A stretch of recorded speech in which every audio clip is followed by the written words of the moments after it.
the commentary team of Rex Williams and Jack Carnham didn't actually start talking about a maximum for fear of jinxing it until you'd potted the 8th red. At what point did you think this was on? Probably after the first 3 or 4 reds, because the balls were spread beautifully. And like I said, I had a dream about 2 weeks before that, and the dream was that I actually fluked the first, the first black ball actually. And right, but anyways, the cue ball hit the black, and then it hit the end cushion, right, and then it came and went. It landed right in the middle of all the reds and spread them all out like that. And it was just basically the same kind of thing. So in fact, I had done it before. Extraordinary. Yeah. But with 1 red left, ladies and gentlemen, you had the presence of mind and the discipline to stop, take a breath, blow your nose, and go back to it. How on earth did you do that? Well, I didn't want to sort of drop to my knees with stuff all over my face, you know. I didn't think it would look. No, it's just it was bothering me, so I had to stop. And of course, I stopped and I walked back to the table and I saw Terry having his tea and cookies there, so that was reassuring for me. But the key ball thereafter was the yellow, and we set it up. Have we got it in the right place here, Cliff? Would you like to have another attempt at this? Because this was eminently missable, particularly in the circumstances, was it not? Because sorry, Steve, but I'd rather have had your shot. Well, bear in mind, ladies and gentlemen, that no televised 147 had been achieved. Steve Davis had made one, but it was to win a car, and I think there'd been a strike at the time, Steve, so it actually wasn't televised, was it? But this was a very big moment for Cliff. Oh, this is just, yeah. Thanks, whoever thought this up. This is great.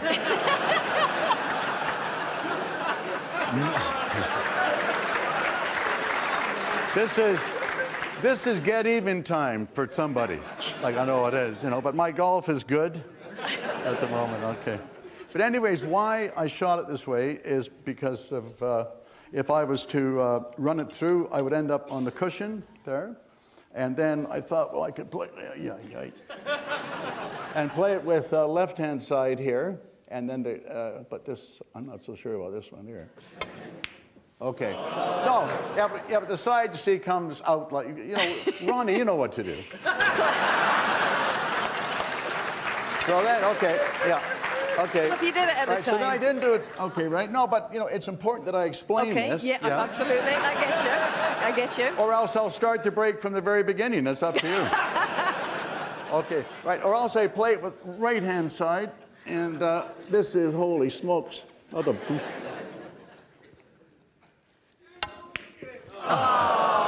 But you see, right, this is the reason why I didn't play it one of these 3 ways. Precisely. Okay? Because I thought about that. You know how I think.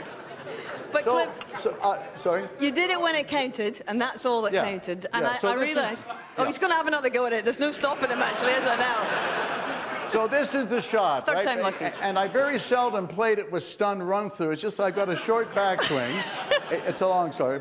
And this is, oh, gee, what the? No, seriously.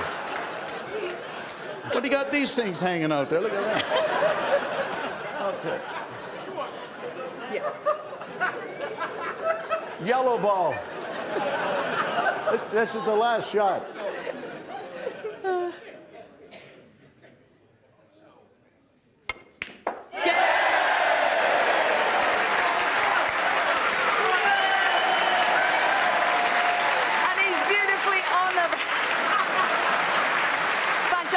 Thank you very much. That set the standard. Okay, Thank you. Thanks. All right. Well, there already has been a 147 here, and I believe you have news to bring us this evening, Barry. Well, I couldn't think of a stage that was more appropriate, bearing in mind the history that's in this room, to announce World Snooker's decision today to grant 2 invitational tour cards for the next 2 years to 2 players, multiple ranking winners in their own right, but great ambassadors for the sport of snooker. So we welcome back for the next 2 years, as a minimum, Jimmy White and Ken Doherty.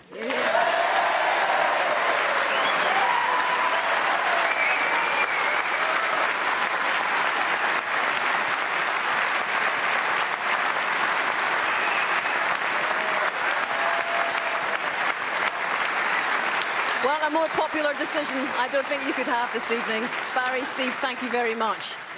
Well, from the 80s, things were changing, Colin. Absolutely. Like with so many sports, you think it's reached its absolute peak, and then along comes somebody else who takes it to the next level. And if the 80s belonged to Davis, the 90s belonged to Hendry. I remember, obviously, I turned professional at 16, thinking, wow, imagine we got to play at the Crucible. It meant snooker to it. It was snooker for me.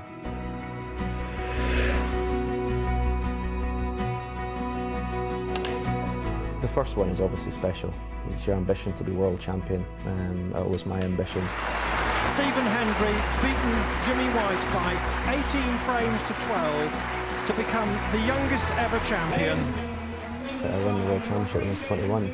So that was obviously special, and obviously still the youngest to this day.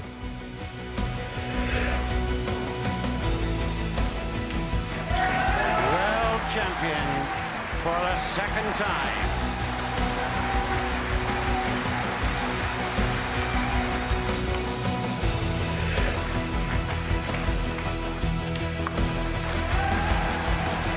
The 1993 Embassy World Champion.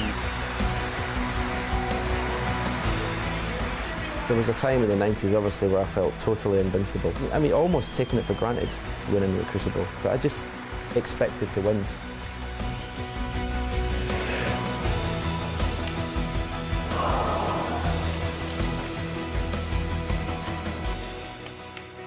Stephen Hendry has proved once again that he's the best player in the world.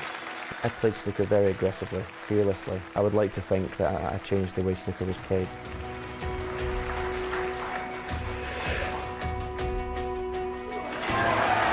For the 5th time and a record 4 times consecutively.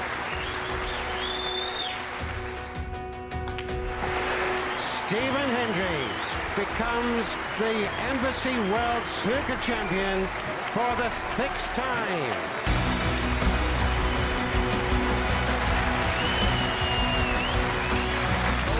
Ray Reardon, 6 times world champion in the 70s. Steve Davis, 6 times in the 80s. But it's a magnificent 7 times for Stephen Hendry in the 90s. To win the 7th world title, obviously to break the records, that was just incredible.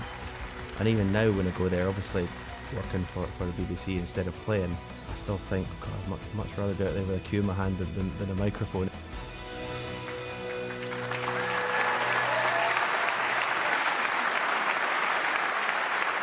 I could chat to you for hours. I always love chatting to you, but I want to take you right back to a young teenager, the youngest ever in here. And that year and the next year was very much a battle with Willie Thorne.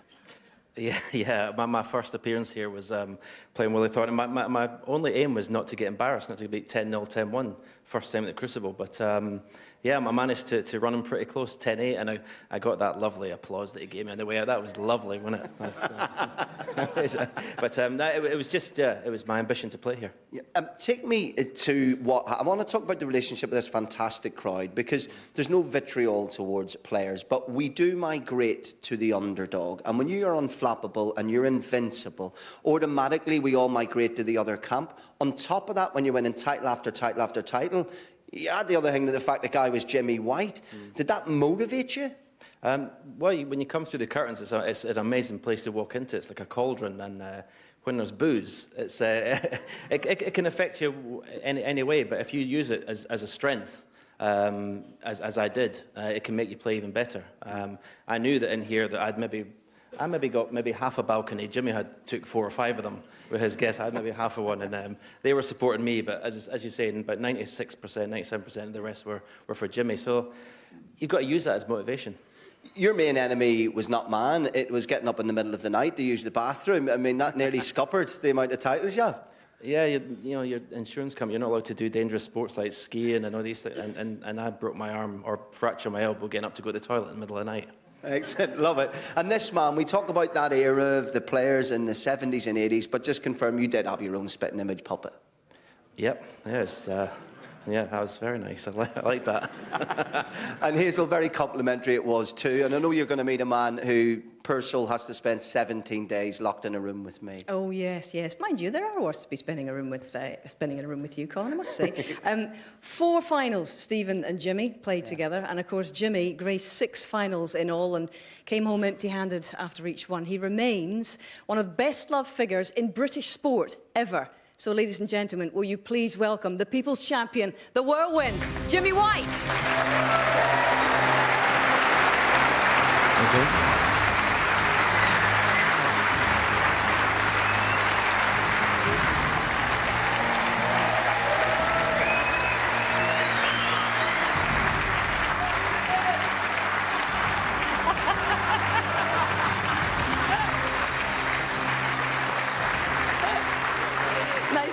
Nice touch, Jimmy. Jimmy walking towards Barry with a handful of tenors there, but no need. You don't take tenors. Jimmy, bittersweet memories here for you. Would that be fair to say? Well, yeah, for me, playing Steve Davis, he was the hardest player to beat, and I think most of the players at Steve's top game. For me, he was such a good long potter and a good positional player, and I battled with him for 12 years or something in the amateur game and the professional. And then Stephen Hendry come along and he was potting them off the lampshades. We just didn't know what to do. But, I haven't won the World Championships, but I've not finished yet. This place... This is such a great place for snooker. And, I've seen snooker go from, the top in the 80s, sort of a small decline now, but in the 90s. But now it's in the best shape ever. And to be a young professional now, it's the greatest game to be in. I take it you will be taking up the option of this wild card. Tell us yes. I don't know, I have to have a word. No, yes, definitely. No, I'll definitely be playing for the next couple of years, yeah. That's fantastic, Jimmy, because I know that you were still trying to make it here. You were beaten in qualifying, and that actually knocked you off the tour. But what for you is the love of the game? Why do you still play it all these years? Because I can, occasionally I still get it together and I can beat anybody, So while I've still got that game, I keep trying. I love practicing. I love doing exhibitions, and the game still excites me. And it's great to see you in it. We'll see you next season. No Q school for Jimmy White. Well played, Colin.